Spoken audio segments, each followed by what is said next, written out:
Hello, everyone, and welcome to another edition of Client Success Stories for Action Jackson Fitness. Now, I'm here with another star student, an incredible man that lost over 30 pounds, added 2 pounds of muscle, got a six-pack in 16 weeks, and also cut his body fat in half and lost about 4 inches off his waist. So a lot of good things. But I'd say more importantly, I'm just so impressed by this guy with his attitude, his energy, and his just relentless drive for achieving his goals. I'm really, really thankful and I'm really grateful to introduce Michael to the program. Michael, welcome. Why don't you introduce yourself? Hey, Coach. Yeah, Michael. I've been working with Coach here for about 6 months now, and active duty military, pretty busy guy. I love health and fitness, but I was kind of hitting a plateau and where my health and fitness was taking me. So that's why I reached out to Coach Jackson and said, hey, I've never seen my abs. I really, really want to see my abs. Please help me see my abs. And so he's like, yeah, I can get you there. And I had full faith in his program, and that's how we got to where we are. Let's dig into that. Why was it so important for you to be able to see your abs? What did that mean to you, or whether it was some sort of symbol of success, or if it was just something you wanted to try and do to become one of the elite 1%? Like, why was abs so important to you? Yeah, so for me, I've always been fairly fit. Even in high school, I weighed 170 pounds, cross country runner, but I never had abs. I never was even close. I always kind of carried all my weight in my midsection. And yeah, it's in Hollywood, it's in magazine covers, it's the status symbol of fitness. And I was like, I'm a fit guy, why can't I have abs? And so it was just frustrating for me. I was like, oh, bad genetics, all my weight carries on my midsection. It's not fair. It's not something I'll ever be able to do. But I just kept researching it and following different crash diets and different workout programs. And I tried everything and never even came close to seeing my abs. I got down to 165 pounds at 6'4", and they weren't even close. I was still like 11%, 12% body fat at that point, and it was all in my midsection. I couldn't see my abs. So I was just frustrated. It wasn't working. It wasn't working on what I was doing on my own. So I was hoping, I could bring on the pros and we could find it. Well, why don't you tell me exactly where were you before we started working together in terms of like weight, physically, mentally, emotionally, kind of where were you at? I was actually in a pretty good spot mentally. I had just finished 5 months straight of working out 4 days a week, and I was doing a bulk. So I'd put on about 20 pounds over the 4.5, 5 months. So I'd gone from 190 to 212. And I was feeling good about it. But then now looking back at my pictures, I go, man, I just put on a lot of fat and like almost no muscle. So that was kind of my mindset, is like I was doing really well. I had finally gotten into a routine. I'd been out of routine for almost a year before I started in March. And so I was in a good spot, but I was like, I need this extra something because what we're doing hasn't worked in the past. We know how to diet, we know how to lose weight, but maybe we're missing something. And so that was really why I was on the fence. I was ready to go do surgery. I was ready to have someone pull the fat off my gut. And I knew that was going to cost thousands of dollars. So that was kind of the, like, am I willing to spend thousands of dollars for something that's really short-term results that will probably end up not being very happy in the end? Or do I want to kind of go down this journey with Coach Jackson and probably save some money? So, and then be happier. Yeah, I've heard that before. Not only people that think surgery could be a potential answer for them, but spinning their wheels, frustrated, thinking, is it genetics? Maybe it's just bad luck. I don't know what it is, can't figure it out. I suppose it's awesome that you had the self-awareness and the ability to search for answers and then reach out and be humble enough to ask for help, which a lot of times people won't do. So I'll commend you on that for sure. Now, you're struggling, you're spinning your wheels, you reach out to me. Was there a certain moment or a trigger that caused you to say, okay, enough is enough, I need to do this? Like, what was the point at which that pushed you over the edge that made you reach out and actually try to seek coaching? Yeah, I was on a plastic surgery website the night before I called you. Like, Wow, you never I, told me that. I didn't.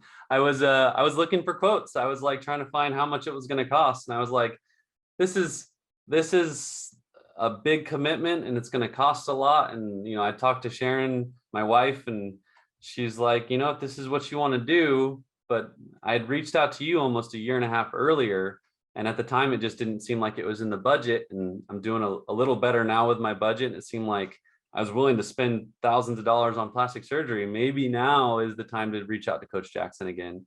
So I still had your number. I sent you, I think, a message in a few different places, and then you reached back and said, "Yeah, let's set up a call." And I'm like, "I'm available right now," and you happen to be available at that moment, so you like called me like right away. So it kind of worked out.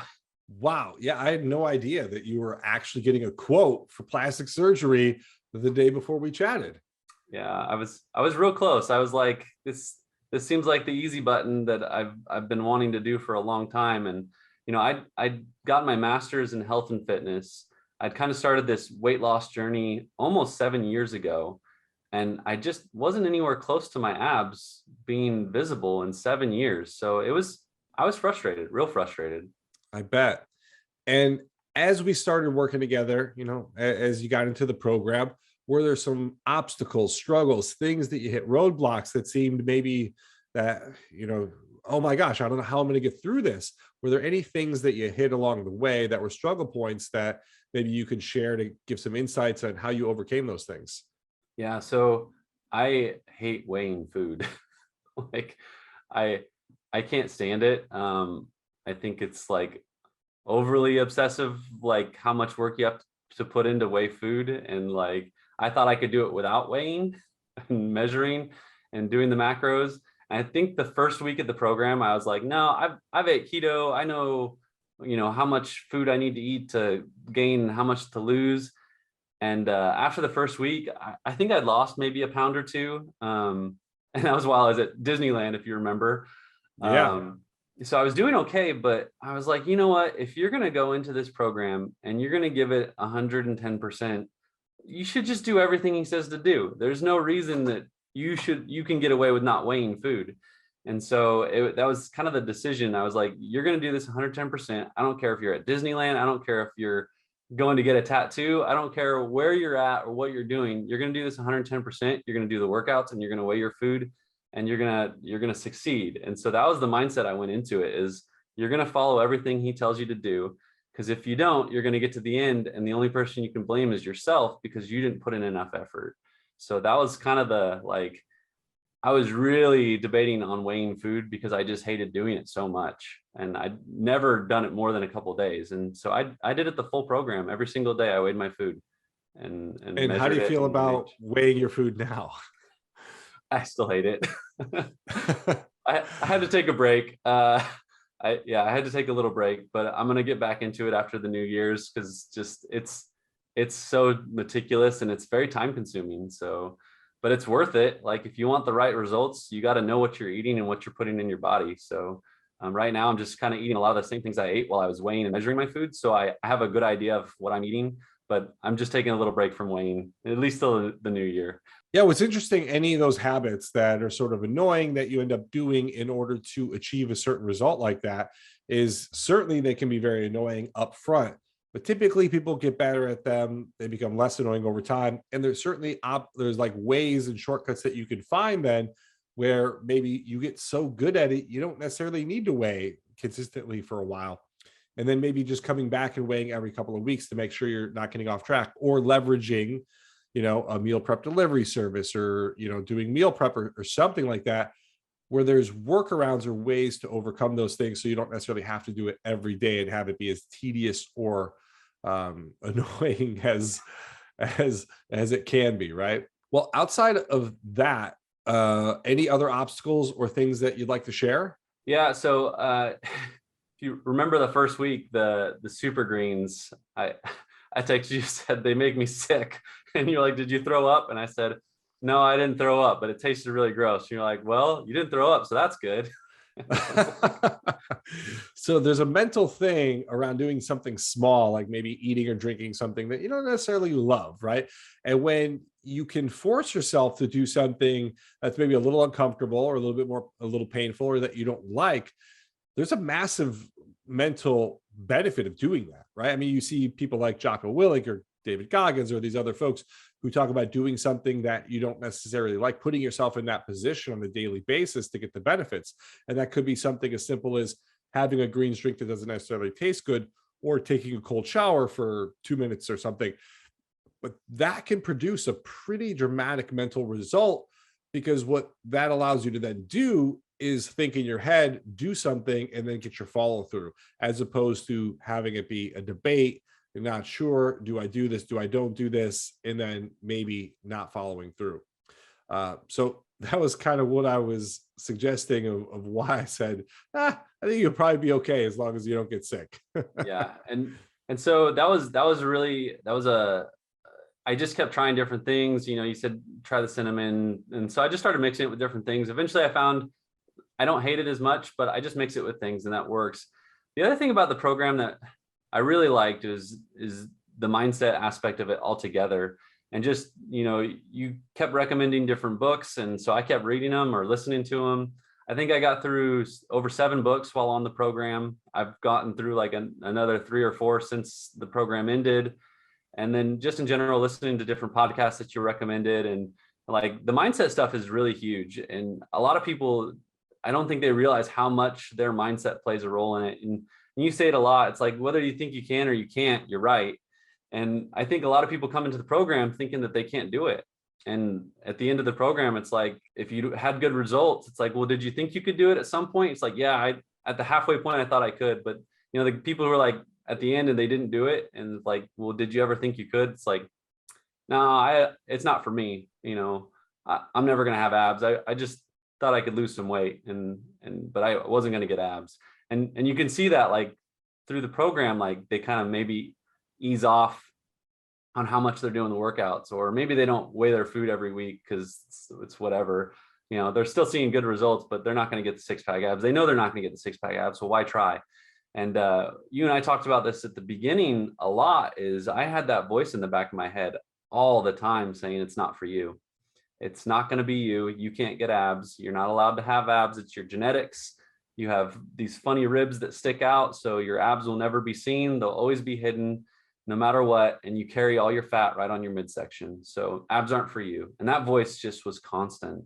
And then you told me, well, yeah, he's there, but you can ignore him and you can use it as momentum, and you can use that as kind of your, I'm going to push through this because he says I can't, and who's he to tell me no? And so I started just using him as kind of my incentive. Every time I get into a workout, I was like, what about this? I'm doing abs. I'm doing leg lifts that we never could do before. We're doing them for a minute straight. You think I could do that before? No. And I would just use it as kind of that fire. And I was constantly doing things bigger and better and stronger. And that's, you know, I think that's really pushed me through to start seeing my abs. Is just like, I was fighting him on every workout, especially the ab workouts. It's like, no, yeah, this hurts, but who cares? We're going to get abs because of it. And he's just like, no abs for you. And I was like, we're getting them. Get out of the way, man. They're coming. And yeah, that was probably the biggest difference. Wow, that's incredible. There's a lot to unpack there, but it's something I hear from almost every client, and especially clients that do these interviews with me, is about the mindset benefits and how much they've jumped in terms of whether it's mental mindsets or limitations that they think that they have on themselves, or their ability to handle that voice in the back of their head. So what I would say is, when people join the program, a lot of people don't necessarily believe 100% that they can achieve whatever result that they want, right? And I would even say, for me, as I've evolved with my fitness or even my business, there's been certainly jumps that I've made where it's like, I don't know if I 100% believe right away, but you have to at least leave the door open for success. You can't close that door and leave it shut, because if you leave it shut, there ain't no way you're getting it open. So you have to leave the door open enough and just say, maybe it's possible, and then take action from there. Say, maybe I don't buy in fully yet, but it's possible. It's possible. And then that way you could start taking some actions with the belief that it's possible, at least. that will allow you to fully invest, to fully commit, to go into it, to take that full action, and then start seeing some successes. And as those successes build, your belief in it happening begins to build as well accordingly. And you're always going to have these two voices in your head. You're always going to have, I actually named them. So this is an exercise we take people through in the group, but like I actually named those voices.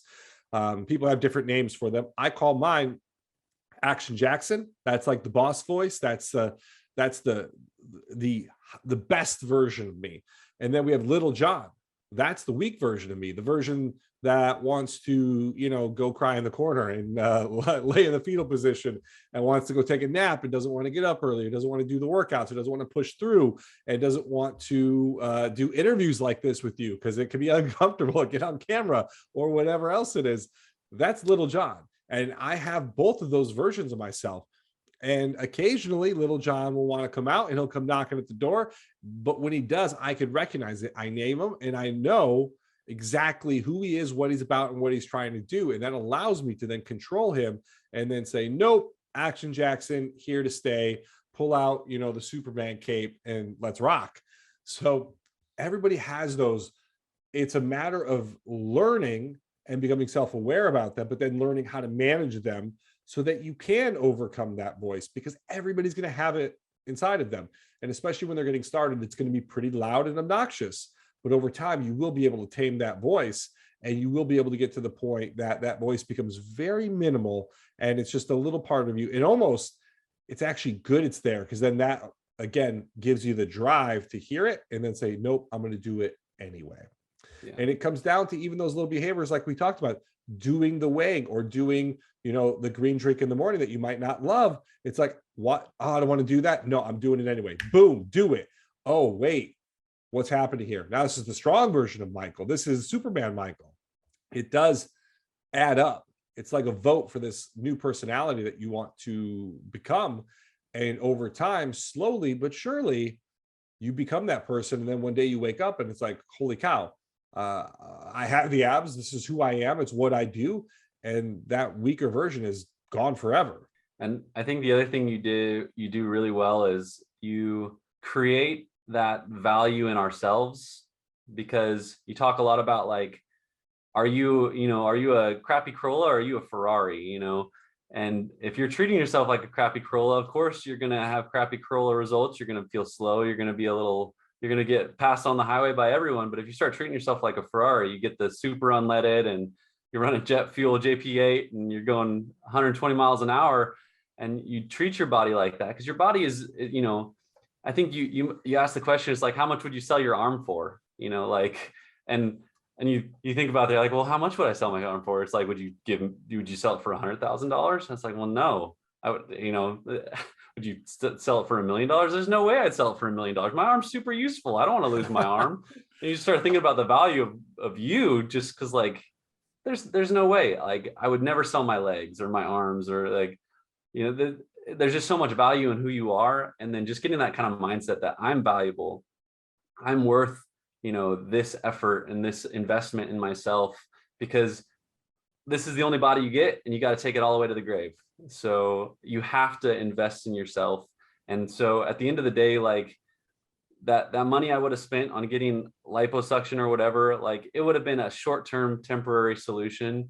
It would not have gotten me any better off later in life. And, it wouldn't have helped me with, shoulder pain, back pain, and health in general. And it definitely wouldn't have built my abs, which, having a strong foundation with your core, it solves so many problems, especially with your back and your legs and your shoulders and your neck. Like having that strong core solves so many problems, and having that value that you really showed us in this program, it's so important. And like, more people need to see that value in their bodies and then take better care of them because of it. Yeah, absolutely. I think the two biggest points there that you made are, one, people do need to treat their bodies like they're more valuable. Just because it's something that was given to us for free doesn't mean you need to take it for granted. And if you do start treating it like it is this high performance machine, well, maybe it's going to start to respond like one. So there's a saying by Gandhi, he says, be the change you want to see in the world. I don't know if that's 100% accurate as a quote, paraphrasing maybe a little bit, but you could also just embody the person you want to be. If you want to be somebody who's an athlete, embody that. If you want to be somebody that has a six pack, well, what does a person that has a six pack do? What do they eat? What are their behaviors? How do they act? Are they knocking down, a couple beers every night, or are they doing their workout, getting in maybe some good quality nutrition, some green vegetables, maybe a green drink, and then, getting in their sleep and their supplements? Like, which of those two do you want to be? And it doesn't mean you can't ever have fun. In fact, when we hung out around Thanksgiving, we had a couple glasses of wine together. Yep. So you can have fun. You can certainly do those things, but those things need to be treats or rewards, or things that you're doing for fun here and there, not the everyday norm. The everyday norm is treating that body like it's a high performance machine, so it performs like it is. And the second thing you mentioned is, yeah, you only get this one body for the go around. And if you don't treat it well, there's a saying, you pay now or you pay double later. And I think too often people put it off and they wait until it's too late. And now the price that they have to pay is so great to try to either get healthy, or what ends up happening is going down this road of, whether it's heart disease or cancers or other things that come up as a result, diabetes, like all these terrible things that cost people, not just financially, right? Financially, certainly they cost a lot of money on a yearly basis, but I'd say more importantly, they cost them emotionally. They cost them an active lifestyle. They cost them years potentially on their life that they could spend with their family, their friends, their loved ones, their grandkids. I've seen too many people close to me and my family that have missed out on literally so many things, travel, and spending time with me, spending time with their grandkids. It's in just years off their life as a result of that. And I never want that to happen to anybody else. I want to make sure that I can try to eradicate as much as I possibly can for you, for your family, for your friends and loved ones, for your kids, and for anybody else that I could possibly come into contact with and help. So two hugely important points there. If there was one, obviously you mentioned the mental stuff. Is there any other big breakthroughs or insights that you had along the way as you went through this program that really stood out that you'd like to share? Yeah, I've been thinking about something for the last couple minutes while you've been talking. So you talk about, acting like an athlete, acting like someone who has six-pack abs, and what would they be like? And it's okay to fake it if you don't know what they're like. This program did for me is it reminded me I'm an athlete. I just remember I went for a run for the first time in probably 4-5 months, and I got outside, and it was after one of my cheat meals. So I had some Olive Garden and some breadsticks, and I got outside and I was like, you know what? I need to go for a run, burn off some of these carbs. It wasn't a punishment. I just wanted to go for a run. So I got outside, I ran the first lap, and it felt really good. And like, it was the fastest I'd run in probably since high school. I ran another lap, finished it, and these are half-mile laps. Finally finished the third lap, 1.5 miles. I looked down at my watch, and I'm breathing pretty heavy, but I felt so good. And I looked at my watch and it said 9 minutes and 50 seconds. It was the first time I'd run under 10-minute 1.5 miles since high school. And then I did it again 2 weeks later. I ran a 9:29. I couldn't believe how strong, and that was after 3 leg days in a row. So it's not like I was in tip-top performance at the time. I just felt really good, and I'm feeling like an athlete again. And that's what I think a lot of people need to remember, is that they can be athletes even at 37, even well into older ages. You are an athlete until you die. You can have six packs until the day you die, if that's what you want to have. So I just really appreciate that you reminded me that I am an athlete and I feel like an athlete. So thank you for that. You're welcome. And before I ask the last question, I just want to acknowledge you for all the hard work you put into the program, and for following everything I said so meticulously, for going through the materials and doing the extra work and reading the books and doing the mindset exercises, and just all the hard work you put into it, because you deserve every ounce and every little bit of success that you've gotten out of it. The compliments, the confidence, the ability to, take your shirt off at the beach and walk around, and everything, and even running at that level of pace, which is insane. I can't run that fast, but you've just impressed me in a lot of ways. So obviously all the effort, everything you put in, but your positivity in our community, our private community, the way you've helped other people, It's just really incredible. You're superhuman, man. And I can't thank you enough for everything you've done and how much you've inspired me personally. So thank you very much. Thanks, coach. You really have changed my life, and it's incredible how I feel, and it's incredible where I know my life's going to go from here, just from the short time that we've worked together. That's awesome. Last question. I always like to ask this one. Somebody out there, they're sitting there, they're right where you were, before. Maybe they're on a website looking at surgery, or maybe they're looking at ab programs thinking, man, I would love to do this, but I don't think it's for me, or I don't have the genetics, or I don't have, whatever the discipline. What would you say to that person to get them, get them started in the right direction? Give them a little advice to get moving in the direction that you moved into and finally ended up in. One of the easiest things I can do, and this is a sales pitch for you, go out and buy your book. It's like $5. It's maybe a 3-hour read, if that, and it's got so much good information. And that was kind of the first step.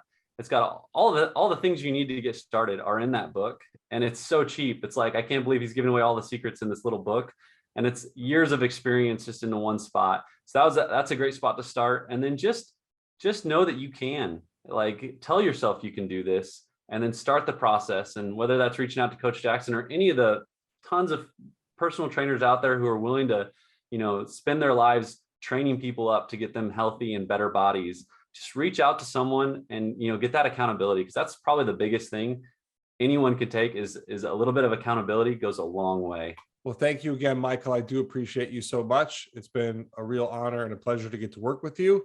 And I wish you continued success, bud. I appreciate it. And hopefully years to come, we'll have lots of more working together. So absolutely. Thanks again, Michael. Thanks, Coach.